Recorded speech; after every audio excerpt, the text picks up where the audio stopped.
1978లో నేను కామర్స్ లెక్చరర్గా జాయిన్ అయినప్పుడు సిలబస్లో ఒక టాపిక్ ఉండేది. అదేమిటంటే వెనుకబడిన ఆర్థిక వ్యవస్థల యొక్క ముఖ్య లక్షణాలు. అందులో చాలా చెప్పేవాళ్ళు. వ్యవసాయ రంగం మీద ఎక్కువగా ఆధారపడడం, ప్రొడక్టివిటీ తక్కువగా ఉండడం, అన్ఎంప్లాయ్మెంట్, అలాగే ఇండస్ట్రియల్ డెవలప్మెంట్ లేకపోవడం, నిరక్షరాస్యత, జనాభా పెరుగుదల, జాతీయ ఆదాయము తలసరి ఆదాయం తక్కువగా ఉండటం, ఇలాంటివన్నీ మేము టీచ్ చేశాం.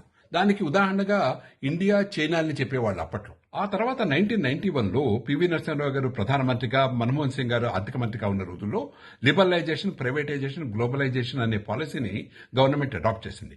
దానివల్ల ఆర్థిక వ్యవస్థ పుంజుకోవటం మొదలెట్టింది. అయితే ఆ హై లెవెల్ కరప్షన్ లేకుండా ఉండుంటే అప్పట్లో ఇంకా ముందుకు వెళ్ళి ఉండేది. గత 10-12 సంవత్సరాలుగా ఆర్థిక వ్యవస్థ రన్నింగ్ రేస్ లో ఉంది.